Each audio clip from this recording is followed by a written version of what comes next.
வணக்கம், நான் உங்கள் டாக்டர் உமா.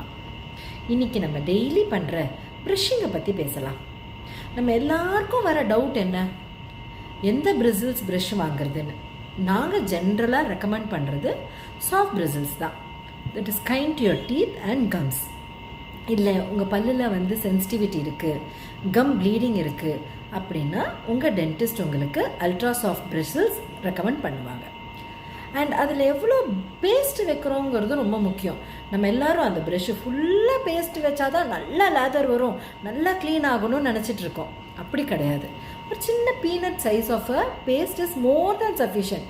இப்போ இருக்க கமர்ஷியல் ப்ராடக்டில் அதுவே சஃபிஷியன்ட் லேதர் கொடுத்து நல்ல ப்ரஷ் பண்ண ஃபீலிங்கும் கொடுத்துரும். ஸோ ஒரு சின்ன பீஸ் ஆஃப் ஒரு peanut size of paste more than sufficient. எத்தனை தடவை ப்ரஷ் பண்ணணும்? 2x2 rule. Morning and night கண்டிப்பாக ப்ரஷ் பண்ணணும். நிறைய பேஷண்ட் கேட்குறாங்க, மேடம் கண்டிப்பாக நைட் ப்ரஷ் பண்ணணுமா, மவுத் வாஷ் மட்டும் பண்ணிவிட்டு படுக்கட்டுமா? கிடையவே கிடையாது. கண்டிப்பாக மார்னிங் அண்ட் நைட் ப்ரஷ் பண்ணியே ஆகணும். 2 minutes ப்ரஷ் பண்ணியே ஆகணும்.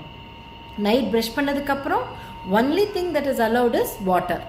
தண்ணியை தவிர வேறு எந்த ஆகாரமும் உங்களுக்கு சாப்பிடவோ குடிக்கவோ கூடாது. நம்ம பேஸ்ட்டை வச்சு ப்ரஷ் பண்ணால் மட்டும் பத்தாது.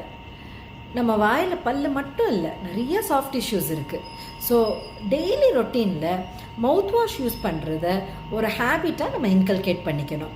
ஸோ ப்ரஷ்ஷிங் அண்ட் மவுத் வாஷை ஒரு மேண்டேட்ரி ஹேபிட்டாக நம்ம ஃபாலோ பண்ணணும். அது தவிர மெயின் டவுட், எப்படி தான் ப்ரஷ் பண்ணுறதுன்னு. ஸோ நிறைய ரூல்ஸ் இருக்குது. நீங்கள் நிறைய யூடியூப்பில் பார்த்துருப்பீங்க, நிறைய கேள்விப்பட்டிருப்பீங்க. நல்லா ரொட்டேஷன் சர்க்குலர் மோஷனில் ப்ரஷ் பண்ணணும், முன்னாடி பல்ல வேர்ட்டிக்கலாக ப்ரஷ் பண்ணணும்னு சொல்லிட்டு.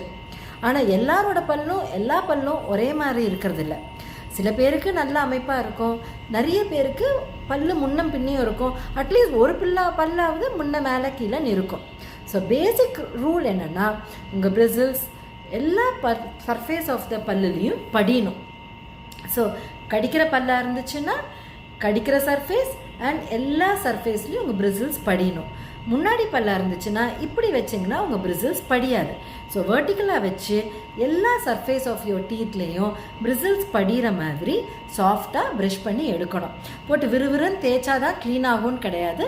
சாஃப்டாக எல்லா பக்கத்துலேயும் ப்ரஷ்ஷு படிகிற மாதிரி நீங்கள் ப்ரஷ் பண்ணாலே பல்லு அழகாக க்ளீன் ஆகிடும். அதுக்கப்புறமா ஒரு மவுத் வாஷ் யூஸ் பண்ணிவிட்டு நல்லா 2 minutes நல்லா காகல் பண்ணி துப்பிட்டிங்கன்னா மோர் தேன் சஃபிஷியன்ட். இதெல்லாம் பண்ணி உங்கள் பல்ல சுத்தமாக அழகாக வச்சு இருந்தாலும் உங்களுக்குன்னு ஒரு ஃபேமிலி டென்டிஸ்ட்டை நீங்கள் கண்டிப்பாக வச்சுருக்கணும். அந்த ஃபேமிலி டென்டிஸ்ட் கிட்ட அட்லீஸ்ட் ஒரு 6 months ஒன்ஸ் ஃபேமிலியாக போய் ஒரு ஹாய் மட்டும் சொல்லிட்டு வாங்களேன். அவர் மீதியை பார்த்துப்பார். Happy smiling. தேங்க்யூ.